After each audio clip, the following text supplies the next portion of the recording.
Bienvenidos a un nuevo episodio de Lo que dura un café. Soy Nico Casares, su anfitrión, y hoy estamos con Matías Ferraro. Mati es un apasionado de la resolución de problemas, estrategia y trabajo en equipo. Actualmente se encuentra desempeñándose como Senior Market Strategy y Partnership Manager en Fiverr y previo a eso como Manager en Estrategia Corporativa, Asesoría de Talento, Desarrollo de Productos para Bain & Company. Mati cuenta con un MBA en NYU Stern enfocado en estrategia y liderazgo. Además, su vida profesional está marcada por su variada experiencia internacional, habiendo trabajado en la Argentina, los Países Bajos, Estados Unidos y Reino Unido, lo que le ha permitido apreciar la riqueza de la diversidad cultural. Fuera del trabajo, Mati es un deportista apasionado y un viajero serial. Hola Mati, bienvenido, ¿cómo estás? ¿Qué tal, Nico? Todo bien, muchas gracias por recibirme. Por favor, un placer tenerte por acá. Mati, estamos contando un poquito ahí tu historia profesional y hay un detalle que me gustaría empezar, que es, dentro de tu trayectoria, estuviste en varios países, estuviste trabajando en la Argentina, Países Bajos, Estados Unidos y Reino Unido, lo que me imagino que eso te expuso a una diversidad social, cultural y de formas de trabajo súper variadas. ¿Cómo lograste mantener tu esencia mientras te abrías a estas nuevas experiencias y a la diversidad cultural que cada lugar y que cada empresa tenía para ofrecerte? Es una gran pregunta, Nico. Lo lindo para mí, y creo que ahí en la introducción también dijiste que soy un viajero serial, realmente las vivencias, las experiencias, lo que uno aprende de las diferentes culturas es enorme. La verdad es que no tiene límite. Y yo creo que más allá de que uno tiene una esencia, una forma de ser, una cultura, un arraigo a un país, a un idioma, siempre aprende y va incorporando en este camino diferentes cosas. Hay algo muy interesante que una cosa es viajar, otra cosa es estudiar, otra cosa es trabajar.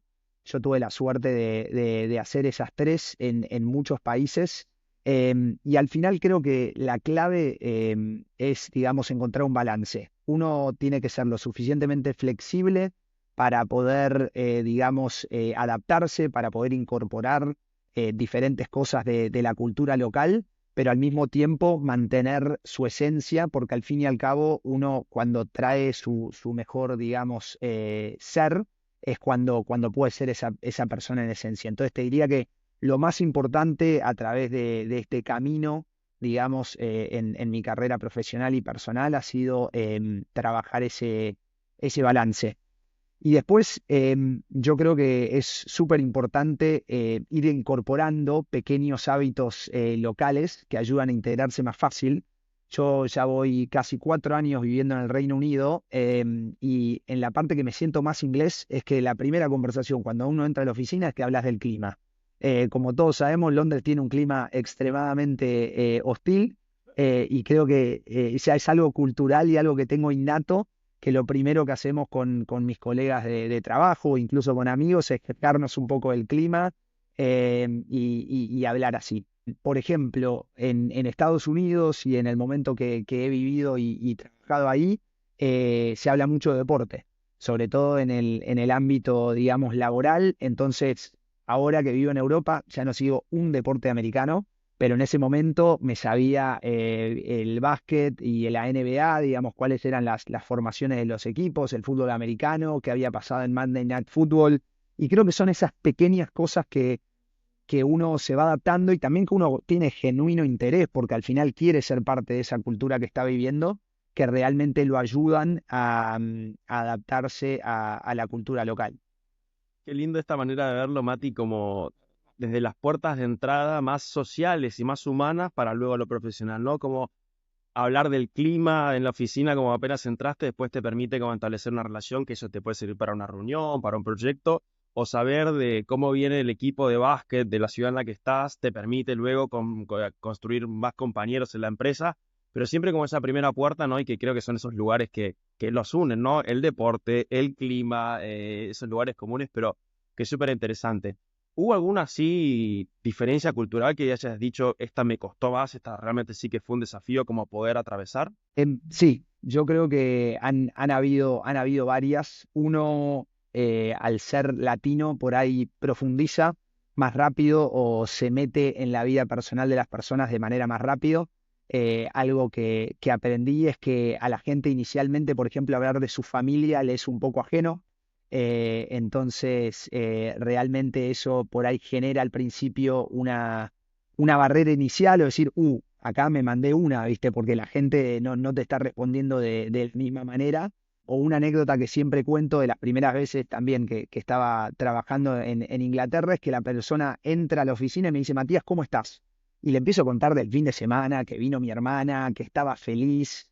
Y la persona literalmente me frenó en seco y me dijo, no, simplemente quería saber cómo estabas. Nada, como se esperaba un bien y nada más. Entonces creo que, bueno, también adaptarse a eso, y más allá de que es en los ejemplos que estoy dando, es en este inicio de charla coloquial, son extremadamente importantes a, como decís vos, después formar esa relación, tener tus vínculos comerciales, tus vínculos, digamos, de trabajo, pero son como sientan esas bases iniciales. Qué bueno, sí, totalmente, ¿no? No hay éxito, no hay éxito profesional o no hay éxito en el trabajo si primero esa base humana y relacional no está firme, no está sólida. Y Mati, yendo a tu carrera profesional, hace un tiempo hiciste un cambio bastante importante en tu carrera, ¿no? Pasando de Bain Company, que es una empresa con su nombre, con su reconocimiento, pasaste a Fiverr, una empresa de ticketing.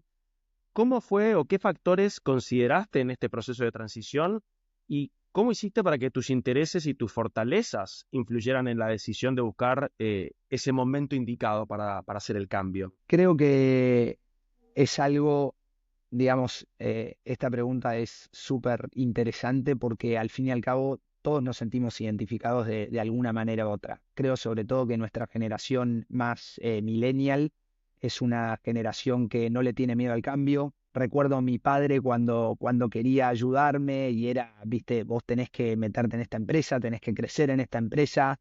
Yo creo que nosotros a nuestros hijos le vamos a decir todo lo contrario. Al final, con el cambio es donde más se aprende, con el cambio es donde uno más gana. Entonces, creo que es muy lindo saber que, bueno, nuestra generación y las generaciones que siguen se van a estar enfrentando con este tipo de decisiones todo el tiempo. En lo personal, para mí hay algo que fue fundamental, que es entender exactamente el timing. Yo sentía que en una empresa como Bain, digamos, es un tipo de carrera muy marcada, es muy lineal, uno tiene mucho lugar para crecer dentro de la empresa, entonces también al principio es un poco intimidante que uno mira hacia afuera y dice, ¿habrán cosas mejores que esto? Porque realmente estoy en una empresa de elite, realmente estoy aprendiendo un montón, realmente me estoy codeando con clientes que al final son las compañías más grandes del mundo. Pero en mi caso en particular yo me sentía ya desmotivado, me sentía que cualquier proyecto adicional, más allá de que, y esto no es soberbia, más allá de que me iba a aportar por ahí muchísimas cosas a nivel todavía profesional de aprender, mi ciclo en Bain ya se había cumplido, yo ya había, digamos, llegado a los objetivos. Entonces, una cuestión muy importante de timing de decir, bueno, hasta acá llegué, ya no estoy más motivado, puedo identificar eso y ahora es el gran desafío de hacia dónde voy. Y creo que es súper importante ahí, en primer lugar, buscar ayuda. Creo que hoy en día nuestra generación también está muy abierta a buscar ayuda. Creo que no somos tan cabezaduras por ahí como han sido las generaciones de arriba. Entonces mostrarse vulnerable y decir necesito ayuda es súper importante. Eh, y bueno, es comenzar con ese proceso. Yo tenía la suerte de estar viviendo en el exterior, de a estar saliendo de un trabajo, como te decía, de una compañía de élite, y bueno, tengo las posibilidades, el mundo a mis pies, ¿qué hago con esto? Y creo que una palabra que dijiste que yo me identifico mucho es fortalezas. Me parece, en su momento había leído y me lo han repetido que muchas de las personas, digamos, no trabajan en lo que le apasiona. Solo el 20% de las personas, creo que decía un estudio de Stanford, realmente encuentra en su carrera profesional su pasión. El resto del 80% somos todos nosotros.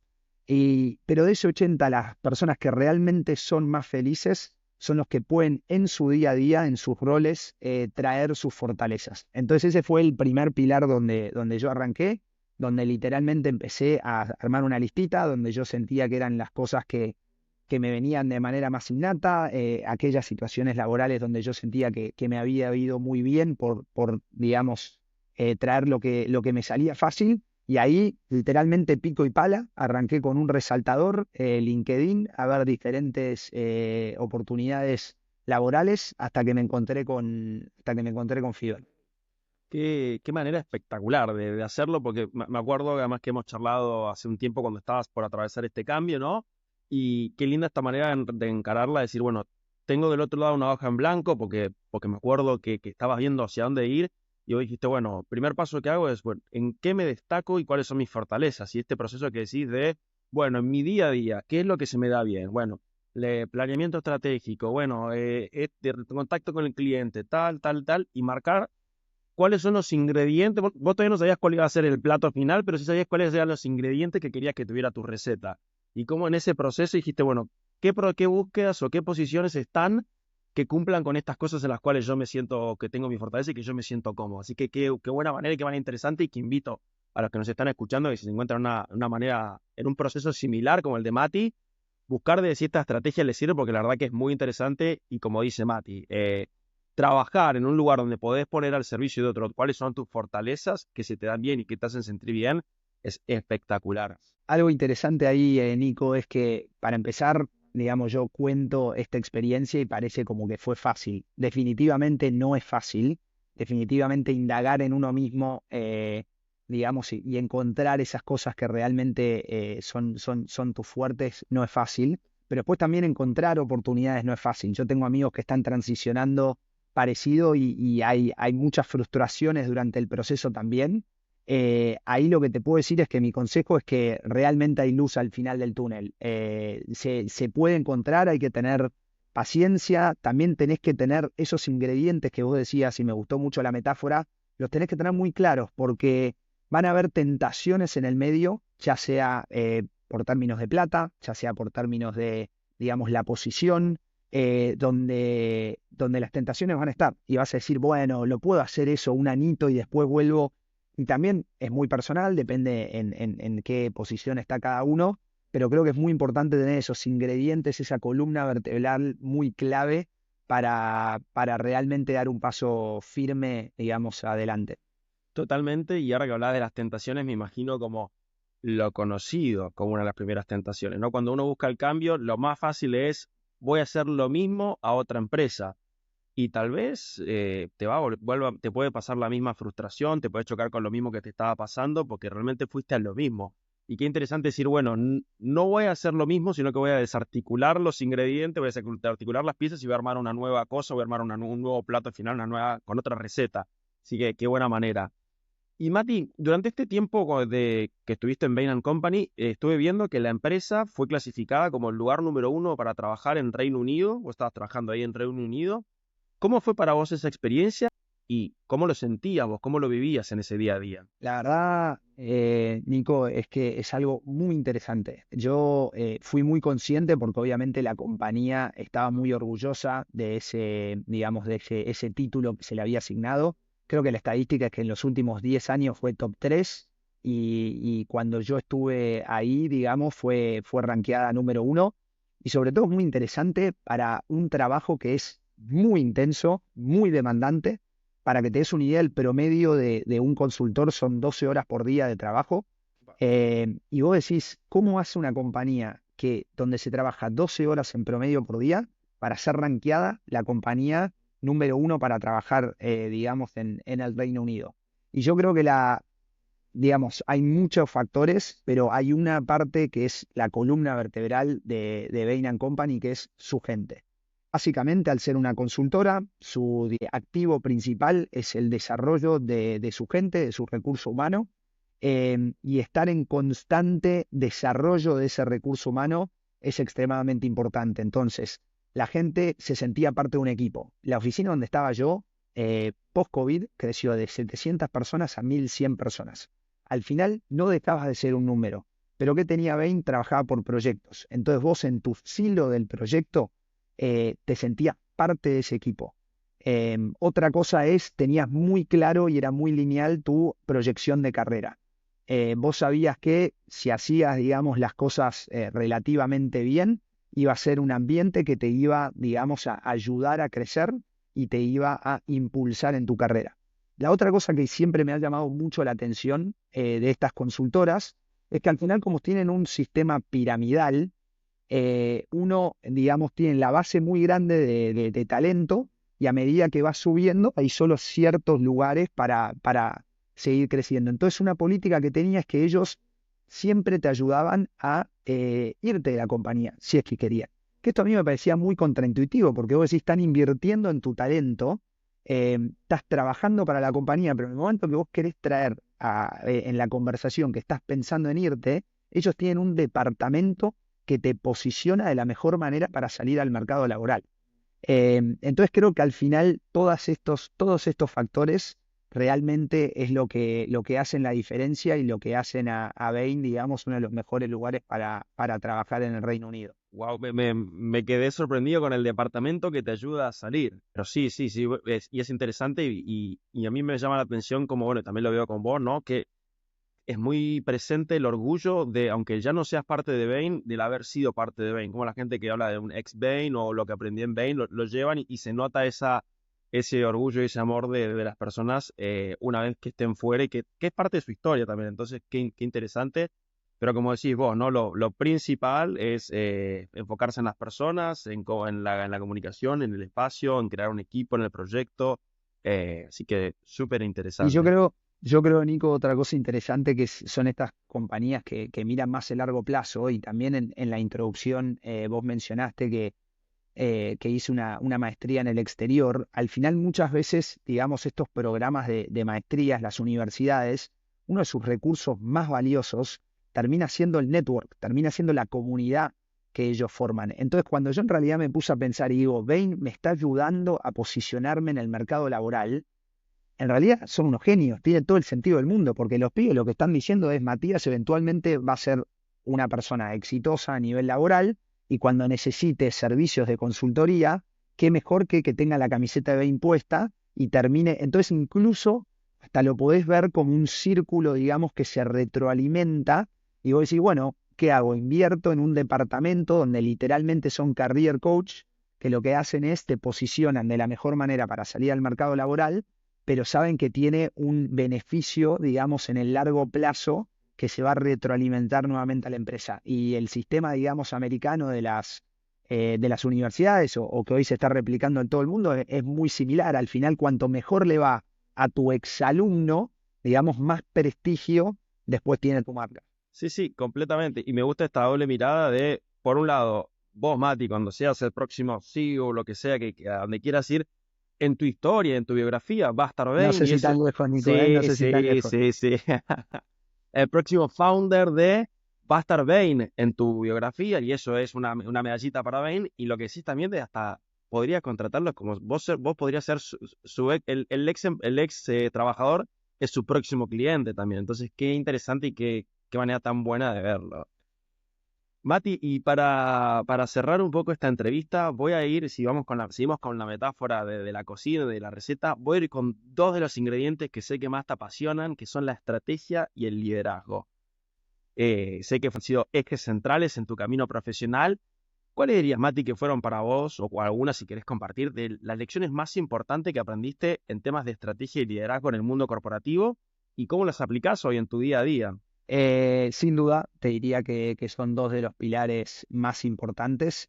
Voy a dejar el liderazgo para el final porque realmente es un tema que me apasiona y al final el poder que tiene el liderazgo es extremadamente importante, pero la estrategia es casi igual que importante y yo creo que hay muchísimas maneras de llegar de punto A punto B, pero la estrategia realmente va a marcar ese camino. ¿Y por qué te menciono punto A, punto B? Porque uno intuitivamente por ahí piensa que la mejor estrategia es llegar de la manera más rápida y más eficiente al punto A y al punto B, y te argumentaría que eso es completamente incorrecto. Para mí, la mejor estrategia, sin duda, es un balance nuevamente entre, digamos, marcar los cimientos, las bases de esa estrategia, en tu metáfora, los ingredientes, si querés, pero tenés que ser flexible. Y eso lo aprendí en Bain. y lo aprendí en todas las compañías en las que he estado. La verdad es que la vida, los negocios te van a traer imprevistos. Yo creo que, y me estoy metiendo en otro tema, déjame desviarme un poco, pero nosotros latinos, nosotros argentinos, que realmente estamos acostumbrados a remangarnos y meternos en el barro, creo que es una cualidad que tenemos bastante innata y que en el mercado europeo, digamos, se valora enormemente, pero tener esa flexibilidad, esa capacidad de ajuste es muy importante. Y vos en tu estrategia tenés que armar estos buffers, tenés que armar estos márgenes para realmente recalibrar y recalcular. Una de las metodologías que usa Bain, que a mí me pareció muy interesante y que hoy incorporé, es la de la hipótesis, que es vos arrancás y para planificar una solución, una estrategia, vos tenés una hipótesis, que es una hipótesis muy bien fundamentada, con una base de datos iniciales, etcétera. Pero no deja de ser una hipótesis. Vos la hipótesis la tenés que comprobar. Y eso es lo que hace Bain a través de su estrategia. Va comprobando esa hipótesis a medida que va avanzando el proyecto o la solución, y al final, al ser una hipótesis, te da todavía ese nivel de flexibilidad de readaptar para llegar a punto B, digamos, de la mejor manera posible. Bueno, tío, bueno. ¿Y con el liderazgo? Y acá, Nico, vamos a hacer otro cafecito, te digo, voy a poner la máquina y metemos otro. No, la verdad es que el liderazgo, para mí, el poder que tienen las personas y los líderes es gigante. Yo creo que la principal cualidad de un líder es inspirar, y me parece que de las cosas más importantes o la manera que yo más, digamos, eficiente y eficaz logré liderar equipos y gente es a través del ejemplo. Y la verdad es que creo que no estoy diciendo nada que sea muy revelador, pero, pero liderar a través del ejemplo me parece extremadamente importante porque setea, digamos, una base a lo que es tu equipo, a lo que es la gente que te rodea, que es muy importante, y vos en aquellos momentos donde, digamos, el barco tambalea, donde está la tormenta, ver a alguien que está haciendo es muy diferente a ver a alguien que está diciendo. Y la segunda parte para mí de ser un buen líder realmente es la empatía. Yo, me he encontrado con diferentes ejemplos y me he encontrado en situaciones donde uno piensa qué haría Matías en esta situación o cómo resolvería Matías esta situación. Y yo pensé que eso de alguna manera era empatía, porque me estaba poniendo en la situación donde estaba el otro, pero estaba poniendo a Matías en la situación donde estaba el otro, no estaba poniendo a Nico en la situación en donde está.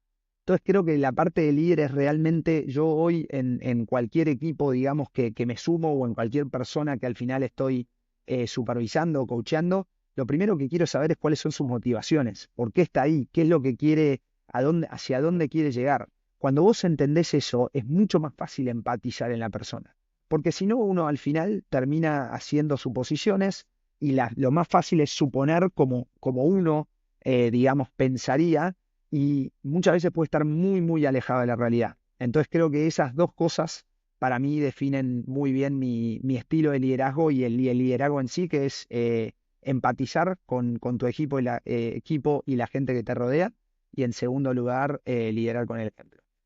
Me encantaron estas dos. Y qué potente esto último que estabas diciendo de la empatía, de posicionarme desde el otro, pero con la mirada del otro, que eso también a veces es muy difícil. Puedes decir, bueno, no, yo creo que este tipo lo que quiere es crecer y que conseguir un ascenso en 6 meses, y también la otra persona está en su 100% y quiere poder desarrollarse un tiempo más y solidificarse, y vos por querer acelerarlo generás un conflicto. Pero qué importante esto que decís, ¿no? De entender cuáles son las motivaciones, los objetivos del otro, y acá es muy parecido a lo que hacemos como el coaching. Yo no quiero que hacerte a vos cumplir lo que yo creo que para vos es mejor, sino es preguntarte, ¿cuál es tu objetivo? ¿Cuál es tu punto B? Cuando hablamos, ¿no? Si estamos en el punto A, querés ir a un punto B. ¿Cuál es tu punto B? Ok, ese es tu objetivo, yo te voy a acompañar a que lo consigas ese objetivo. Y es muy similar, y esto es algo que se ve cada vez más, que hoy se habla de líderes coaches, de gente que como líder toma herramientas, ejercicios o maneras de pensar y de trabajar del coaching, y esto es exactamente lo que vos estás diciendo, de ponerlo al otro por delante. Y no, me ha Totalmente. encantado.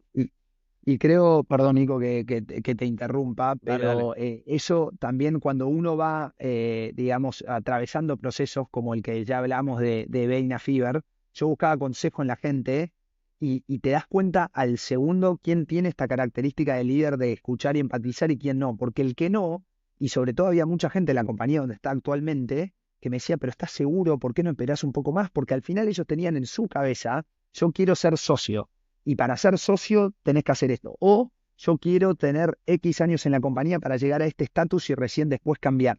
Y muy rápidamente, yo en una cuestión de 5 minutos me daba cuenta si ese café iba a durar 5 o iba a durar media hora, porque si valía la pena realmente, y valer la pena por ahí suena soberbio, pero la persona no se estaba poniendo en mi lugar y no estaba empatizando conmigo y al final iba a terminar siendo un café más intrascendente versus alguien que realmente estaba buscando entenderme, como decís vos, este approach más de coach. Qué bueno, qué bueno que los hayas encontrado y que los hayas buscado.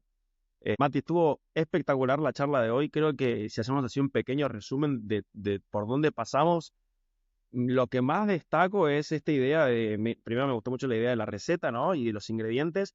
Y si te diste cuenta, hablamos de todos los ingredientes, fueron de como cualidades y aptitudes que hacen un profesional desde el lado humano, porque hablamos de, bueno, una persona que viaja y que vive en otros lados, el balance y la flexibilidad como factores claves para poder generar una empatía, una comunicación, una conexión, ya sea hablando del clima o hablando de los deportes, para luego construir un cimiento humano que luego te permite el resultado profesional. Después, cuando pasamos a hablar de la transición profesional, de tus movimientos, identificar tus fortalezas, ¿no? Que ahí eso implica mucho del autoconocimiento, el de hacerse preguntas, el de tener los espacios para tomarse un café, para reflexionar, para entender cuáles eran tus ingredientes, y ahí el ingrediente que le agregaste era la vulnerabilidad, porque es muy importante decir, che, estoy un poco perdido o no estoy seguro, y esa vulnerabilidad es la que te permite a vos abrir y crear cosas nuevas. Y después cuando ya por último, cuando estábamos hablando del liderazgo y de la estrategia de cómo llevar equipos, acá aparecieron estos dos puntos que me encantaron, que fue el ejemplo, ¿no? El de cuando hay que ir a remar, también estar remando, cuando hay que ir a trabajar, estar predicando con el ejemplo, y la empatía, que me gustó muchísimo cómo la definiste, que es entender la empatía de no solo qué quiere el otro, sino entender lo que quiere el otro desde la mirada del otro, no desde la mía, ¿no? Quitar ese ego, quitar ese yo, para desde ahí poder ser el mejor ejemplo, el mejor líder, o el mejor amigo, o el mejor consejo que te pasaba vos con estos cafés que decías, que fuiste a colegas, amigos, yo fui uno de esos cafecitos, es decir, bueno, ¿qué quiere Mati? Porque yo nunca trabajé en medio, entonces yo no te iba a hablar desde Nico, ¿no? Pero sí entender, bueno, Mati, dentro de su proyecto, con sus visiones y sus objetivos, ¿qué quiere? Y como lo hiciste para vos y te sirvió para vos, aplicarlo también en los equipos que estás liderando, con los equipos que estás trabajando. Así que ha estado espectacular. Muchas gracias, Nico. Y la verdad que como siempre, creo que vos lo has dicho, en su momento ha sido uno de esos cafés. Y si algo recuerdo de aquella vez y aquel consejo es que un poco esto estabas diciendo de darte el espacio de pensar. Vos lo que me dijiste es tomar esta posición en la que estás como un privilegio, que al final tenés la suerte de poder estar recapacitando hacia dónde ir y querés dar un paso en firme hacia adelante en tu carrera. Y me acuerdo que eso realmente me sirvió mucho para, en vez de ahogarme en un vaso de agua, como te decía, de estos desafíos del día a día y estas pequeñas piedras dentro del camino, era tomármelo con alegría y de alguna manera en una posición de privilegio, decir qué bueno que me estoy replanteando esto y avanzar un poquito cada día ya era una victoria. Así que bueno, ha sido un placer estar en este podcast hoy acá con vos. Mati, grande, grande, ha sido un placer también para mí. Y bueno, agradecerle a todos los que nos están escuchando y nos vemos en el próximo episodio. Un saludo. Chau, chau.